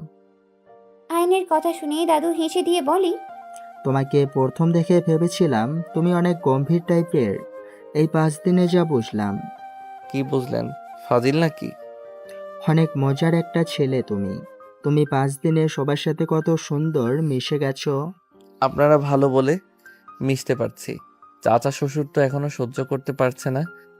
ওর কথা বাদ দাও। ওই ছোট থেকে খিটখিটে মেজাজের বড় সন্তান তো মায়ের আদরের বাদর হয়ে গেছে। ওনার আম্মু ওনাকে অনেক ভালোবাসতো, তাই না? হ্যাঁ, ওর আম্মু ওদের অনেক ভালোবাসতো।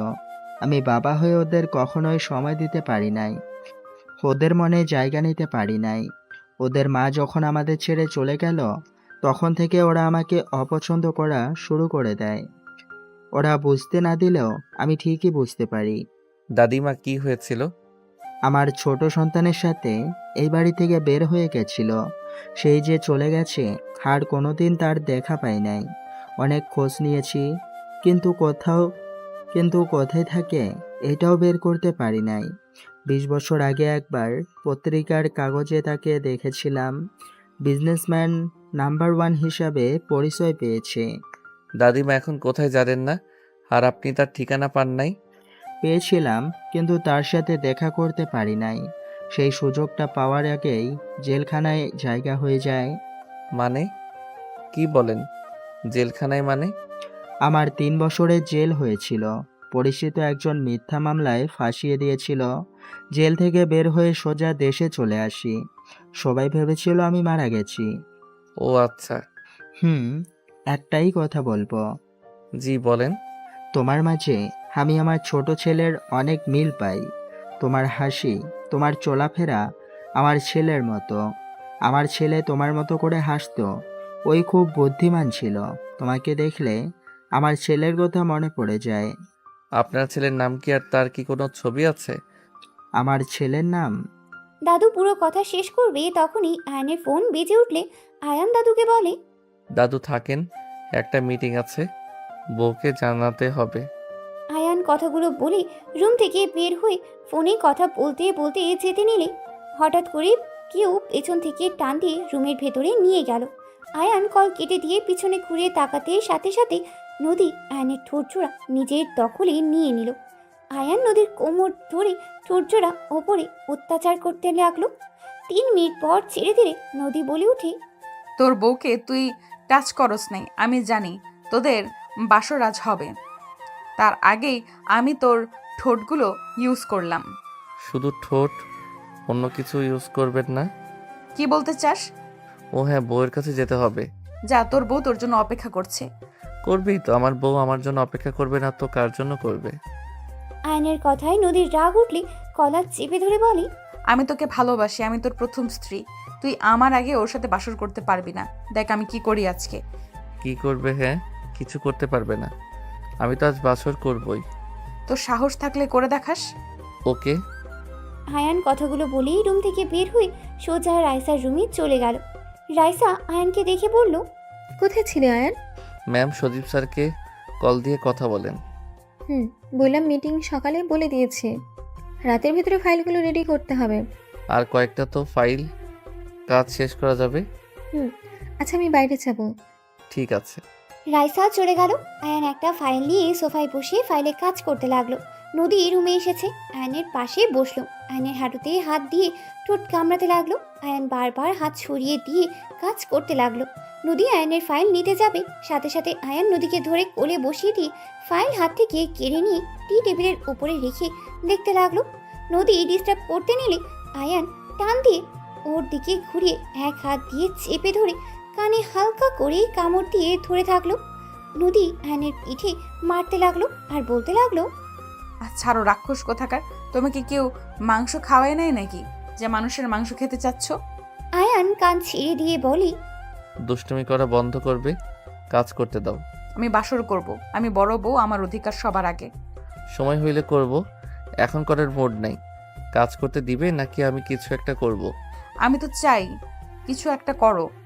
কামড় দিয়ে গাল লাল করে দিব, পরে আর কাউকে দেখাতে পারবে না। তাই চুপচাপ বসে থাকো, কাজ করতে দাও। আমার কান্না আসছে, আমি কান্না করি, তুমি কাজ করো। নদীর কথা শুনে আয়ান রূপ উচকিয়ে তাকিয়ে বলে, কান্না কেন করবে? কি হয়েছে? আয়ান, আমি সত্যি তোমাকে অনেক ভালোবেসে ফেলেছি। আমি তোমার আশেপাশে অন্য নারীকে সহ্য করতে পারছি না। কেন বুঝতে পারছো না? আমাদের বিয়েটা যেমনই হোক, আমরা তো স্বামী স্ত্রী। আয়ান, এই বিয়েটা কেন করলে তুমি? নদী কথাগুলো বলে কান্না করতে লাগলো। আয়ান নদীকে কোল থেকে নামিয়ে দিলে নদী বাচ্চাদের মতো আয়ানের শার্টের সাথে নাকের পানি মুছতে লাগলো আর কান্না করতে লাগলো। আয়ান নদীকে এক হাত দিয়ে সামনের মাথায় হাত বুলিয়ে দিতে লাগলো, অন্য হাত দিয়ে কাজ করতে লাগলো। নদী বাচ্চাদের মতো করে আয়ানের শার্ট টানতে টানতে কান্না করতে করতে বলতে লাগলো, কেন করলে আয়ান? তুমি বিবাহিত জানার পরও কেন তুমি রাইসাকে বিয়ে করলে?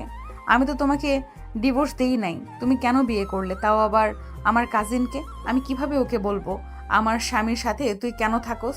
তোকে দেখলে আমার রাগ হয়, কষ্ট হয়। নদী কথাগুলো বলতে লাগলো আর ফুপিয়ে ফুপিয়ে কান্না করতে লাগলো। আয়ান এক হাত দিয়ে বাহুতে জড়িয়ে ধরে হাত বুলিয়ে দিতে লাগলো। নদী কান্না করতে করতে বলতে লাগলো, তুমি কি জানো না, বাঙালি নারীরা সব ছাড়তে পারে কিন্তু তার স্বামীর ভাগ কাউকে দিতে চায় না। তুমি সব কিছু জেনে কেন বিয়ে করলে আয়ান? তোমার টাকার দরকার হইলে আমার সাথে যোগাযোগ করতে পারতে। তুমি তো আমার বাসা চিনতে, সব চিনেও তুমি আমার কাছে কেন আসো নাই? আমার বোনকে বিয়ে করলে। তুমি জানো আমি তোমাকে কত মিস করছি। আমি তোমাকে নিয়ে সব সময় ভাবতাম। তুমি বিয়েটা না মানলেও আমি তো বিয়েটা মেনে নিয়েছিলাম আয়ান। নদী কথাগুলো বলতে বলতে কান্নায় ভেঙে পড়লো। আয়ান নিজের কাজ রেখে নদীর দিকে তাকিয়ে 2 হাত দিয়ে চোখ মুছে দিতে লাগলো। নদীর রেগে হাত সরিয়ে দিতে লাগলো। আয়ান জোর করে নদীকে জড়িয়ে ধরে বলতে লাগলো, কান্না থামাও, কেউ এসে যাবে। তোমার মনে কি কারোর প্রতি কোনো দয়া মায়া হয় না? তোমার মন এতটা পাষাণ কেন? আমি এমনই, আমার কারোর প্রতি মায়া হয় না। আমার প্রতি একটু মায়া জন্মালে কি ক্ষতি হবে? হ্যাঁ, কান্না থামাও, কথায় কথায় কান্না করবে না তো। এইটার খুব বিরক্ত লাগে। কেউ মনে হয় আসছে, চোখ মুছো। আয়ান নদীকে ছেড়ে দিয়ে কাজ করতে লাগলো। নদী তাড়াতাড়ি করে চোখ মুছে ফেললো। নিজেকে স্বাভাবিক করতে গিয়ে আবার কান্না করলে কারোর কণ্ঠের শব্দ শুনে সাথে সাথে নিজেকে সামলিয়ে নেয়। আশিক এসেছে বলে ওঠে, আয়ান, আমার গার্লফ্রেন্ড ওর ফ্যামিলির দেশে এসে গেছে, রাফি ভাইও এসেছে, এখন কি হবে? আশিক কথাগুলো বলে সামনে তাকাতেই দেখে নদী বসে আছে। নদী আশিকের কথা শুনে বলে, গার্লফ্রেন্ড আছে তোর? আপু তুই এখানে কি করো? দুলা ভাইয়ের সাথে গল্প করি। তোর গার্লফ্রেন্ড আছে? আপু কাউকে বলো না, আব্বু শুনলে রেগে যাবে। বলবো না, বাট আমার কথা শুনে চললে। ঠিক আছে, সব শুনবো। আপু তুমি একটু যাও তো, আমি আয়নের সাথে কথা বলবো। ওই দুলাভাই হয়, তুই নাম ধরে ডাকছিস কেন? অভদ্র কোথাকার। আমি অনুমতি দিয়েছি, তাই বলছে আপনি জানতো। কিসের অনুমতি? হ্যাঁ, ওকে দুলাভাই বলে ডাকবি, একদম নাম ধরে ডাকবি না। ঠিক আছে তুমি যাও। নদী চলে গেলে আশিক আয়নের কাছে এসে বলে, আপু তো বাইরে গেছে, এখন কি হবে? ভাইয়া যদি তার বাবা মাকে নিয়ে চলে আসে, হুট করে যদি সবাই জেনে যায় যে এতদিন মিথ্যা কথা বলেছে রাইসা আপু তুমি তার হাজবেন্ড না, ভাবতে পারছো কি হবে? আমার আব্বু আরও রেগে যাবে। আপনার রিয়েল দুলাভাইকে কল করে সোজা বলেন এই বাসায় আসা লাগবে না। ভালোভাবে বুঝিয়ে বলেন, আমরা আগে সবাইকে বুঝিয়ে নেই তারপর। তাই বলতে হবে। উনি ওনার দাদুর বাড়িতে যাবে, ওইখান থেকে সোজা আমাদের বাসায় আসবে হয়তো। দাদার বাড়ি? হ্যাঁ। ও আচ্ছা। আপু কখন আসবে কিছু বলে গেছে কি? কল দেন। কল কেটে দেয়, মনে হয় ব্যস্ত আছে। ও আচ্ছা যান, চিন্তা করেন না, কিছু হবে না, সব ঠিকঠাক হয়ে যাবে। আশিক চলে গেল। আয়ান মনে মনে কিছুক্ষণ ভেবেই কাজ করতে লাগলো। রাত 10টায় রাইসা রুমে আসলে আয়ানকে বলল, আয়ান, আজকে থেকে কিছু শুনেছো? হ্যাঁ, আপনার বয়ফ্রেন্ড এখানে আসবে ফ্যামিলি নিয়ে। 3 দিন সময় আছে। ওই এখনো বলেনি, বাট ওরা ঘুরতে দেশে এসেছে। 3 দিনের ভিতরে রাফি ওর ফ্যামিলিকে জানিয়ে দিয়ে চলে আসবে। এখন আমাদের কাজ হলো যে কোনোভাবে হোক সবাইকে বুঝিয়ে বলতে হবে আমরা কেন এমন করেছি। আচ্ছা, 3 দিন সময় আছে, এর ভিতরে সব ঠিক করে নেওয়া যাবে। আর আপনি তো বলেছিলেন কাজের চাপে দেশে আসতে পারছেন না, তাহলে হঠাৎ করে দেশে কেন আসলো? আমি জানি না, শুধু বলো দেশে আসবে, 3 দিন পর আমাদের এখানে আসবে। আমার মাথায় কিছু কাজ করছে না, ওর মাথায় যে কি ঢুকে আছে কে জানে। ও আচ্ছা।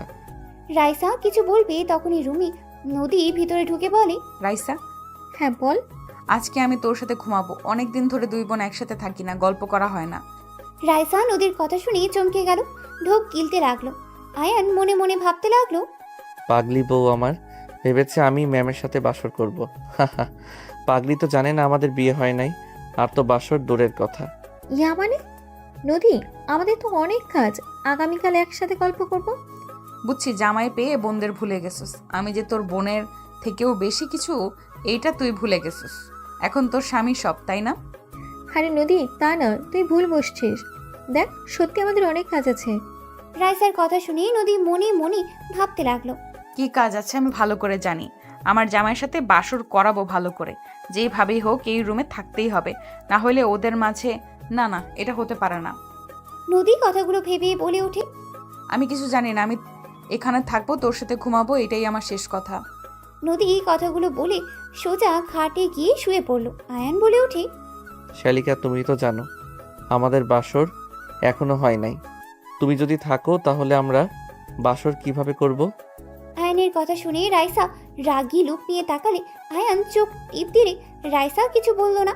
নদী বলে ওঠে, দেখুন দুলাভাই, আমার বোনকে আমি অনেক ভালোবাসি। আমি এতদিন দেশে ছিলাম না, রাইসাও নিজের অফিসের জন্য ব্যস্ত ছিল।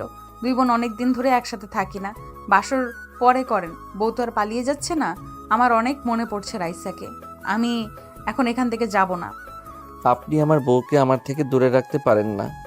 আইন বাদ দাও, নদী বয়সে শুধু বড় হয়েছে, এখনো বাচ্চাদের মতো আছে। আর আসলে আমরা দু বোন অনেক দিন ধরে একসাথে থাকি না। আজকে তুমি সোফায় ঘুমাও, আমি আর নদী একসাথে ঘুমাবো। বউ, তুমি শুধু তোমার বোনের কথা ভাবলে, আমার কথা তো একটু ভাবো না।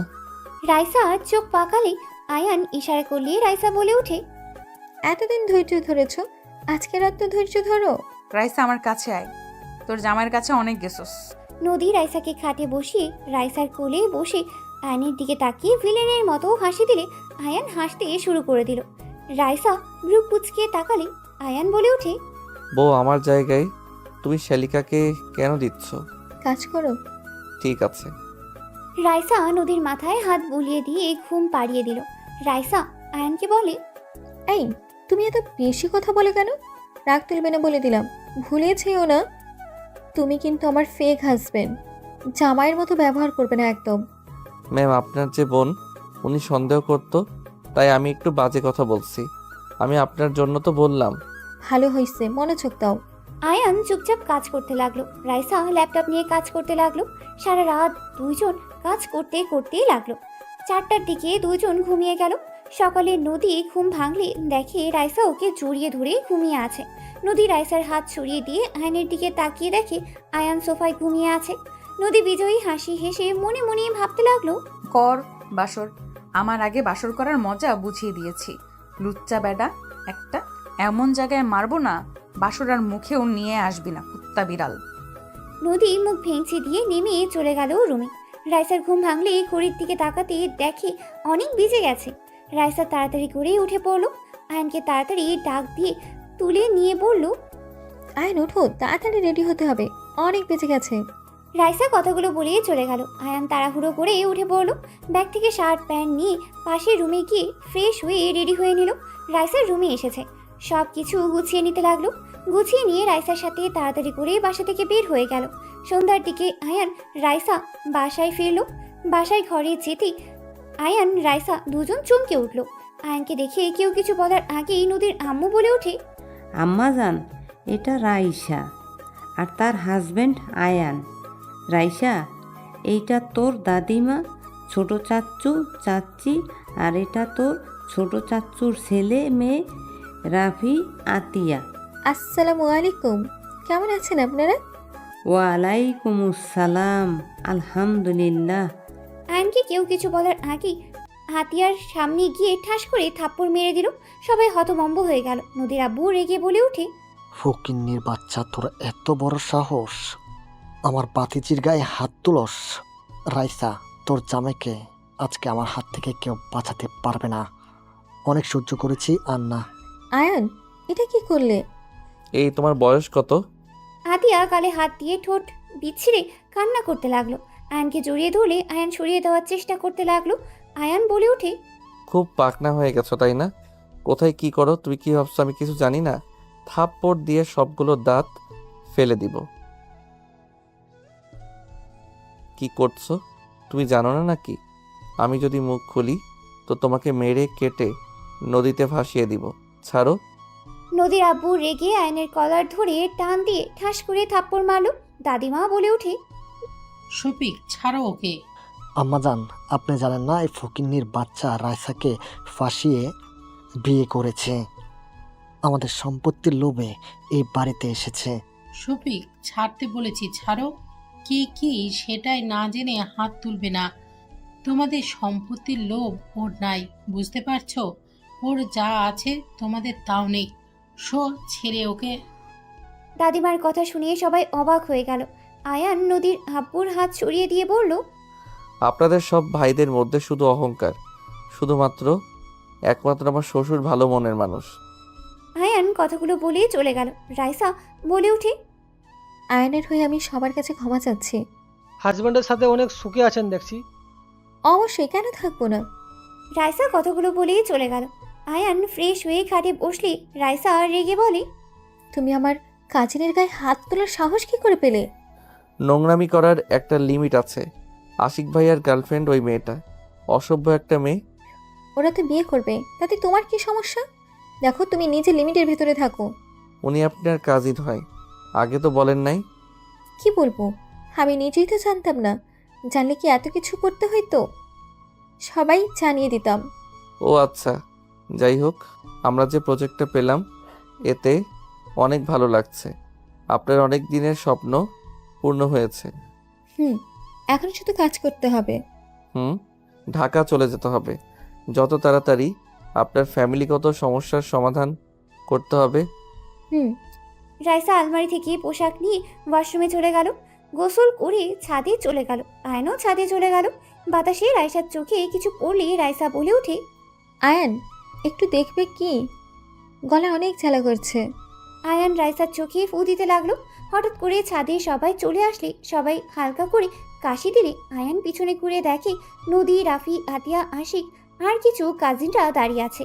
নদী রেগে হাত মুঠো করে দাঁতে দাঁত চেপে বলে, সব কিছুতে একটা লিমিট থাকে। ছাদে এসেছে আপনাদের রোম্যান্স করতে হবে? নোংরামি করতে লজ্জা করে না? ঘর কি জন্য আছে?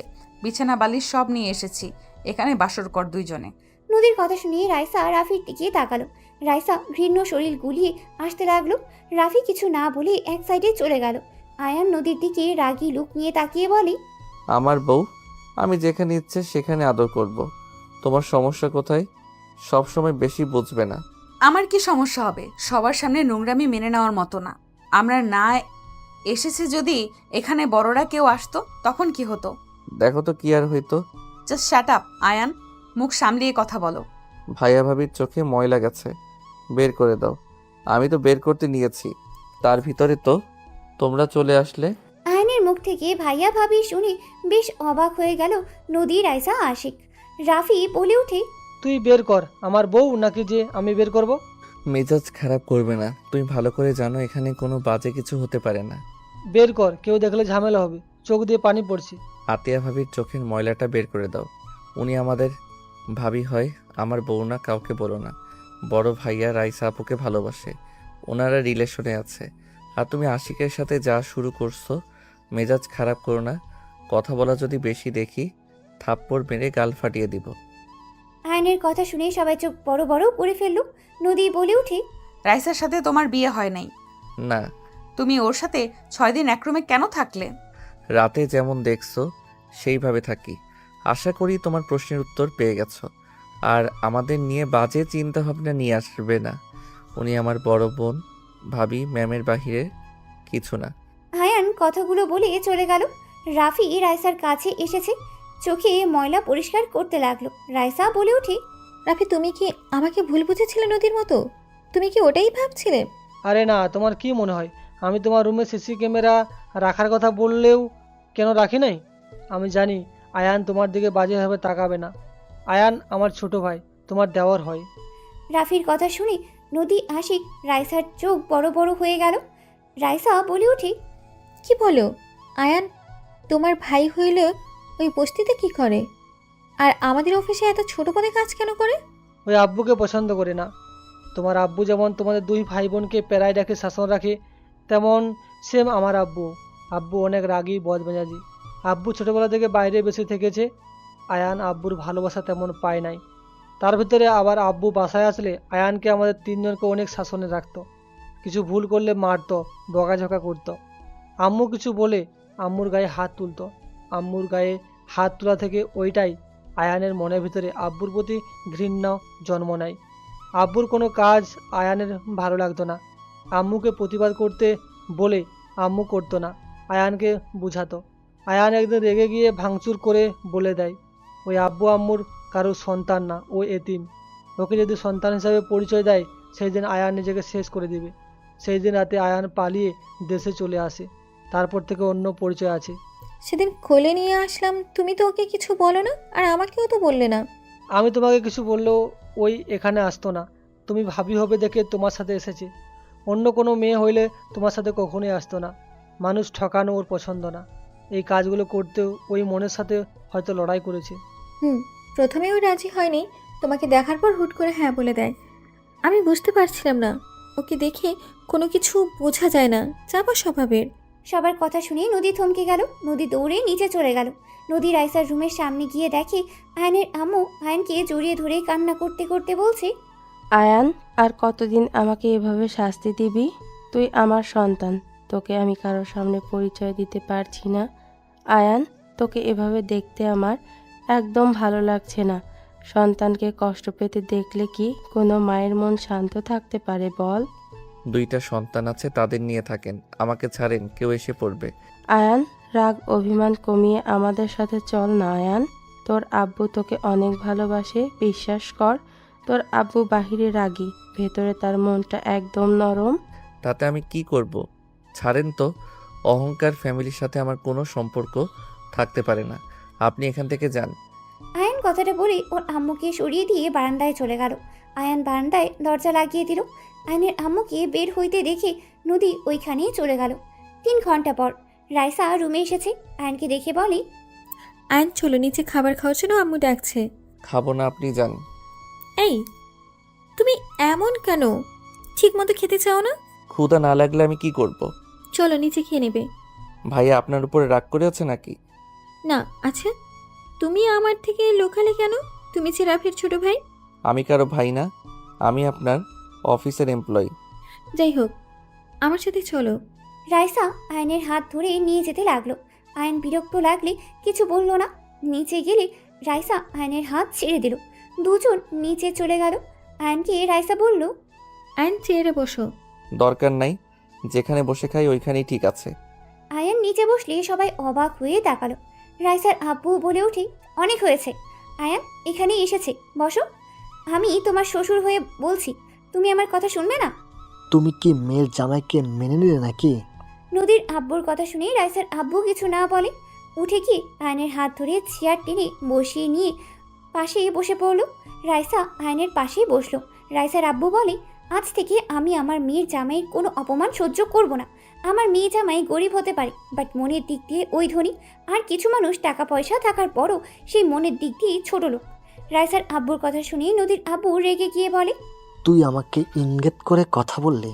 দিন দিন অনেক সাহস বাড়ছে তোর। বড় ভাইকে সম্মান করতে ভুলে যাচ্ছিস, তাই না?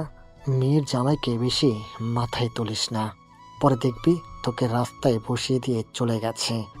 রাইসার আব্বু বলে, আমি বাঁচবো কতদিন? আমার মেয়ে ছেলে সুখে থাকলেই হবে, এক জায়গায় থাকলেই হবে। কি হলো, তাকিয়ে আছো কেন? খেতে দাও আয়ানকে। রাইসার আম্মু সবাই খাবার দিতে লাগলো। আয়নের আব্বু রাগে নিচের দিকে তাকিয়ে থাকলো। সবাইকে খাবার দিলে খেতে লাগলো।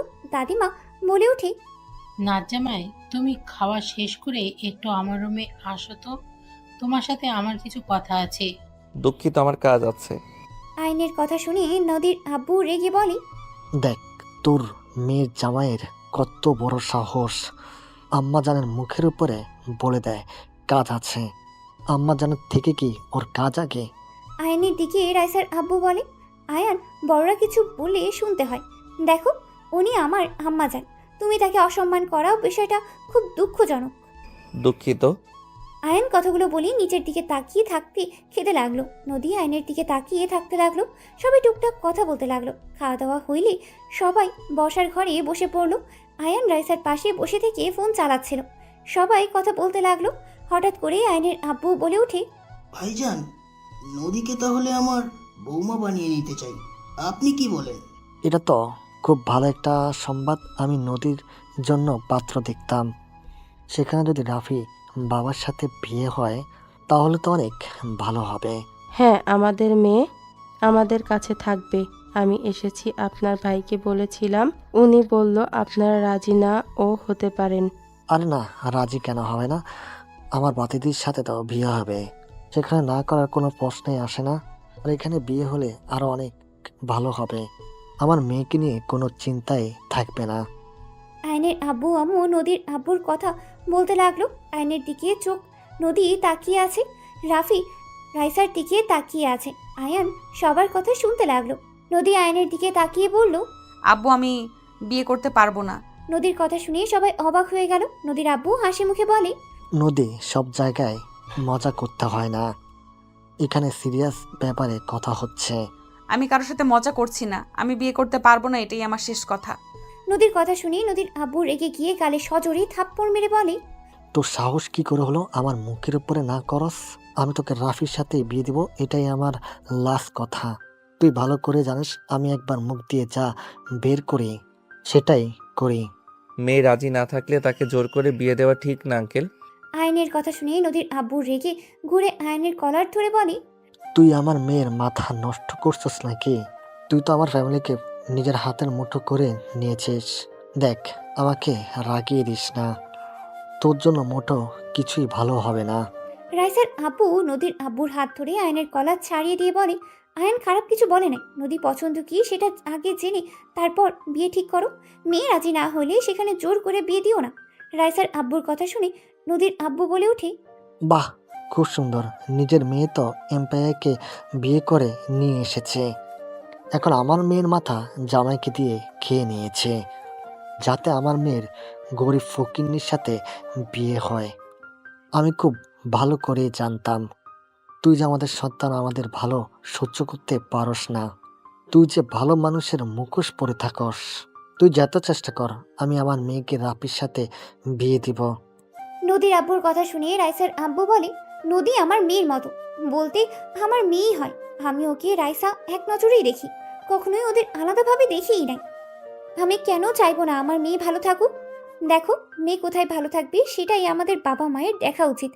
মিজু ভাইজান সঠিক কথা বলছে। নদী যদি রাজি না হয় জোর করা ঠিক হবে না। বাহ, আপনি আবার সন্তানদের কথাও ভাবেন। আরে বিয়ে হয়ে গেলে তখন সব ঠিক হয়ে যাবে। ওদের কথা রাখো তো। কোনো কিছু ঠিক হবে না। আমি বিবাহিত আব্বু, আমার হাজবেন্ড আছে। বিয়ে হওয়ার পর আবার বিয়ে কিভাবে করব। নদীর কথা শুনে সবাই চোখ বড় বড় করে ফেললো। রাইসা বলে ওঠে, নদী, কি বলিস? তুই তো কোনোদিন কারোর সাথে প্রেম করিস নাই। তোকে তো কখনো ছেলেদের সাথে কথা বলতেও দেখি নাই। নদীর আম্মু, তোমার মেয়েকে সামলাও। আমার রাগ বেড়ে যাচ্ছে কিন্তু। মা মেয়েকে কি যে করব। নদী, চুপ কর। কি ধরনের কথা বলস?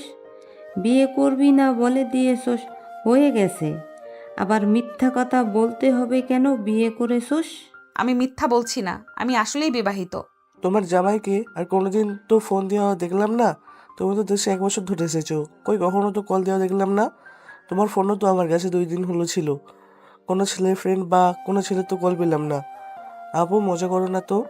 আসলে তোর দোষ না, সব দোষ তোর মায়ের। নদীর আব্বু কথাগুলো বলি নদীর আম্মুকে থাপ্পড় মারতে যাবে, সাথে সাথেই দাদিমা হাত ধরে গালে সজোরে থাপ্পড় মেরে দিয়ে বলল, ব্যাস, অনেক হয়েছে। আর না, কি শুরু করেছো? বাপ ছেলের এক অবস্থা, কোনো কিছু হইলেই স্ত্রীর গায়ে হাত তুলবে। এইসব কি ধরনের অশুভ? হ্যাঁ, কথা মুখ দিয়ে বলো। কথায় কথায় হাত তোলার অভ্যাস কমাও। আম্মা জান, আপনি জানেন না এই মা মেয়ে আমার চোখের আড়ালে কত কি করে রাখছে।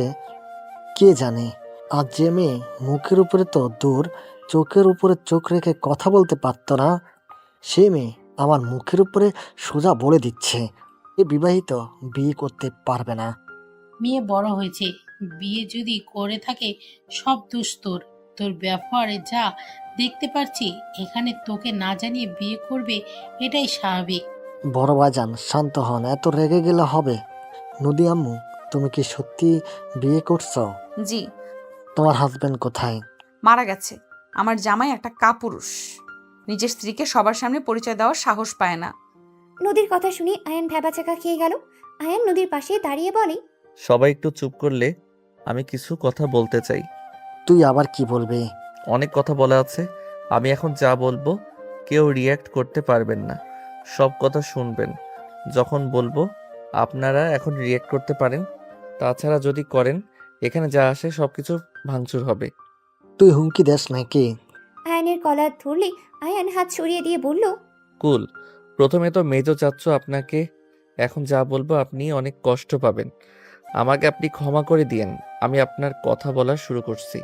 রাইসা ম্যামের সাথে আমার কোনো সম্পর্ক নাই, ওনার সাথে আমার কোনো বিয়ে হয় নাই। আয়ানের কথা শুনে সবার চোখ বড় বড় করে ফেললো। রাইসার আব্বু বলে ওঠে, কি বলছো এসব আয়ান? তুমি বিয়ে না করলে তাহলে এসব মিথ্যা নাটক করার মানে কি? তুমি আমার মেয়ের সাথে এক রুমে থেকেছো, সবাই জানে তুমি আমার মেয়ের জামাই, এখন এসব কি বলছো? মজা করো না আয়ান। আঙ্কেল প্লিজ দয়া করে ভেঙে পড়বেন না, আমি আপনাকে সবকিছু খুলে বলছি। আপনারা ওনাকে অন্য জায়গায় বিয়ে দিতে চাইছেন, উনি অন্য কাউকে ভালোবাসে। তার ফ্যামিলিকে জানাতে পারে নাই দেখে এখানে আসতে পারে নাই। পরে ওনারা উপায় না পেয়ে আমাকে হায়ার করে। আমি আপনাদের ঠকাতে চাই নাই, বাট পরে দেখলাম উনি যাকে ভালোবাসে আমি তাকে খুব ভালো করে চিনি। আমারও পরীক্ষা করার ছিল আসলে আপনার মেয়ে ওই বাড়ির বউ হওয়ার যোগ্য নাকি। কি ফাজিল, তুমি আমাকে পরীক্ষা করছো? সরি, কিছু করার নাই। আপনি যার সাথে সংসার করবেন সেই আমার প্রিয়। তার স্ত্রী খারাপ নাকি ভালো সেইটা তো আমার জানার দরকার ছিল। আপনি অনেক ভালো, আপনি একদম অনেস্ট, যাকে ভালোবাসেন তাকে শুধু ভালোবাসেন, এটা অনেক ভালো লেগেছে। কাকে ভালোবাসে রাইসা? আর সেই ছেলেটা বা কে? ওইটা পরে বলি আন্টি। আর আরেকটা কথা বলার আছে, যেটা শুনলে বড় চাচ্চুর মাথা নষ্ট হয়ে যাবে, এমনকি খুন করতে চাইতে পারে। মানে কি? যা বলবি তাড়াতাড়ি বল। আলহামদুলিল্লাহ, ভাগ্য ভালো আমার ভাতিজিকে বিয়ে করস নাই। আপনার ভাতিজিকে বিয়ে না করলেও আমি তো আপনার মেয়েকে বিয়ে ঠিক করেছি। আয়নের কথা শুনেই সবাই থমকে গেল, চোখ বড় বড় করেই তাকালো। নদীর আব্বু রেগে এই কথা চেপে ধরে বলে, খবরদার আমার মেয়েকে নিয়ে বাজে কথা মুখে নিয়ে আসিস না। কুল চাচ্চু, এত রেগে যাওয়া ভালো না। এটাই সত্যি, আমি আপনার মেয়ের হাজবেন্ড, আর আমাদের বিয়েটা আমাদের ইচ্ছাকৃতভাবে হয় নাই। তুই খবরদার আমাকে কিছুই বলবি না। তোর মেয়ের জামাই এখন আর নাই, আর মেয়ের জামাই আমি বুঝে নেব। চাচ্চু আমাকে মেয়ের জামাই হিসেবে মেনে নিলেন তাহলে? অসম্ভব। কথাগুলো বলে আয়নের মুখে আরেকটা ঘুষি মারতে যাবে, সাথে সাথে আয়নের আব্বু হাত ধরে ফেলে। নদীর আব্বুকে সরিয়ে দিয়ে আয়নের গালে থাপ্পড় মেরে বলল, তুই তো এত জ্ঞানী, এত মহান, ভালো মানুষ, এত মানুষকে বুঝস, তুই এখন বল তুই কি কাজটাই ঠিক করছস? তুই কাউকে কিছু না জানিয়ে বিয়ে কিভাবে করলি? আমার কথার উত্তর দে। আমি ভালোবেসে বিয়ে করি নাই যে আমি কাউকে বলবো বিয়েটা দুর্ঘটনাভাবে হয়েছে। আমাকে পুরো কথা বলার সুযোগ তো দিবেন। ওকে বলতে দেন দয়া করে। আয়নকে ছেড়ে দিলে আয়ন ঠোঁট মুছতে মুছতে সব কিছু খুলে বলতে লাগলো। বলা শেষ হইলে আয়ন বলে ওঠে, এভাবে আমাদের বিয়ে হয়েছে। এখন আপনারা বলেন কিভাবে কাকে জানাবো? আমরা দুইজন এক রাত হোটেলে থেকেছি, তারপর একে অপর আলাদা রাস্তা। এতদিন আমাদের মাঝে কোনো যোগাযোগ ছিল না। এখানে আসার পর আমি রিয়ালাইজ করি আমার বউকে আমার ভালোবাসা উচিত, তাকে আমার ঘরে তুলে নেওয়া উচিত। বিয়ে যেভাবে হোক না কেন সেই তো আমার স্ত্রী। এই জন্য তো মাঝে মাঝে নদী আপুকে তোমার সাথে দেখতাম। আমি ভেবেছিলাম দুলাভাই, তাই হয়তো গল্প করতে যাই। তার মানে গতকাল আমার সাথে শুয়ে থাকার কারণ দেখতে এসেছিলে? আমরা আসলে কি করছি, আয়ন আমাকে টাচ করে কিনা এইসব দেখার জন্য শুয়েছিলে? আয়ান আমাকে বলেছিল আমার সাথে বাসর করবে, তাই আমি নিজেকে সামলাতে পারি নাই। আমার রাগ হচ্ছিল আর অনেক কষ্ট হচ্ছিল। নিজের স্বামীকে অন্য মেয়ের সাথে কোন নারী বা দেখতে পারবে, তাই আমাকে এইসব বলছিল জন্য আমি তোদের এক হতে দিব না দেখে গেছিলাম। রাইসা ফিক করে হেসে দিয়ে বলে, পাঁচিল ছেলে, আমার বোনে কিভাবে জেলাসি করাইছো কেন? কি করব, একটু দেখা লাগতো আসলে ভালোবাসে নাকি না। Just start up. সবাই চুপ করবে। যত যাই হয়ে যাক, আমি তোর হাতে আমার মেয়েকে দিব না। ভালো হয়েছে তোর সাথে আমার মেয়ে থাকে নাই। আমি খুব তাড়াতাড়ি তোর সাথে ডিভোর্স দিব। রাফি বাবা, তুমি তো শুনলে ওদের মধ্যে কোনো সম্পর্ক নাই, বিয়ে শুধু হয়েছে। দুঃখিত চাচু, ওদের মাঝে সম্পর্ক থাক বা না থাক, আমি নদীকে বিয়ে করতে পারবো না। শুধু নদী কেন, কোনো মেয়েকে বিয়ে করতে পারবো না। কেন, তুই আবার ছোট ভাইয়ের মতো বিয়ে করে রাখছস নাকি? আম্মু, রাইসা আপু তোমার বড় বৌমা, আর নদী তোমার ছোট বৌমা, আর আশিক তোমার মেয়ের জামাই। আতিয়া আশিক রিলেশনে আছে, আর ভাইয়া আর রাইসা আপু রিলেশনে আছে। রাফি ভাইয়া আব্বুর ভয়ে কিছু বলতে পারে নাই। আমি বলে দিলাম, এখন তোমরা মেনে নিবে নাকি না। যদি নাও ভালো, না নিলে কিছু করার নাই। জ্ঞানী, তোমার একমাত্র মেজো ছেলেটা সব থেকে ভালো, আর দুইটা সেম। বুঝতে পারলাম না তোমরা যাদের ভালোবেসেছো সেইগুলো এমন কেন হয়েছে। আয়নের কথা শুনে রাইসার আব্বু বলে, আয়ান এইসব কি বলছো? ছোট ভাই, আয়ান তোমাকে আব্বু কেন বলছে? আয়ান আমার সন্তান। আয়নের আব্বুর কথা শুনে সবার চোখ ছানা বড়া হয়ে গেল। দাদিমা বলে ওঠে, হ্যাঁ, আয়ান আমার ছোট নাতি। বড় খোকা, তুই আয়ানকে যেভাবে অপমান করছস, যে ব্যবহারগুলো করছস, শুধুমাত্র আয়ানের জন্য আমি চুপ ছিলাম। আয়ান যা আছে তোর এক ভাগও তাই নেই। আয়ান চাইলে তোর কোম্পানিকে কিনে ফেলে দিলেও ওর ইনকাম কমবে না। আয়ান যদি ছোটর ছেলে হয় তাহলে ও এমপ্লয় কিভাবে হয়? আয়ান আমার উপর রাগ করে পালিয়ে দেশে আসে। ওই আমাকে ঘৃণ্য করে। আমি আমার সন্তানকে দূর থেকে খোঁজ খবর নিতাম, বাট দিনাজপুরে গিয়ে এইসব হয়েছে, এইসব আমি জানতাম না।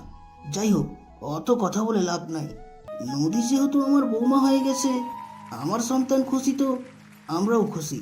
আর রাইসাকে যেহেতু রাফি ভালোবাসে, সেখানে আমার আর কোনো সমস্যাই নাই। যার যার মতো তাদের পার্টনার খুঁজে নিয়েছে, এখানে আর কিছু বলার নাই। বাট আশিক, তোমাদের বিয়ে দিলেও আমার মেয়েকে এই বাড়িতে পাঠাবো না। চাচু, আমি কি করেছি? কেন পাঠাবেন না? তোমরা দুইজন আরো একটু বড় হও, পড়াশোনা শেষ করো, তারপর। আচ্ছা বড় ভাইজান, আপনার কি কোনো আপত্তি আছে? না আয়ান, ক্ষমা করে দিও। আমাকে তো একবার বলতে পারতে যে তুমি আমাদের ভাতিজা। আসল ব্যবহার তো সবার দেখলাম। যাই হোক নদী, তুমি যদি ভেবে থাকো আমি ওনার ছেলে দেখে লন্ডন গিয়ে থাকতো, তাহলে ভুল। আমি ওই বস্তিতে থাকবো। আমার সাথে যদি বস্তিতে থাকতে পারো তাহলে আমার হাতটা শক্ত করে ধরবে, ছাড়তে পারবে না। আর যদি না ধরো তাহলে সারা জীবনের মতো চলে যাবে। নদী আয়নের হাত শক্ত করে ধরে বলে, স্বামী যেখানে আমিও সেখানে, কিন্তু পরনারীদের থেকে দূরে থাকতে হবে। যদি কোনো নারীর সাথে দেখি তাহলে কিন্তু। বুঝছি, খুন করবে নাকি? ও থুকু, আমি তো মারা গেছে, আমাকে আবার খুন করবে কিভাবে? আয়নের কথা শুনে সবাই হেসে দিলে নদী আয়নকে মারতে মারতে বলে, আমি রেগে বলছি, তুমি চুপ করেছিলে তাই বলছি। ও আচ্ছা, আমি তো ভেবেছিলাম সত্যি মারা গেছি। চুপ করো। আয়ন চুপ হয়ে গেলে সবাই হাসতে লাগলো। নদী আয়নের বাহু জড়িয়ে ধরে লজ্জা পেয়ে গেল। আয়ান হেসে দিল নদীকে জড়িয়ে নিয়ে।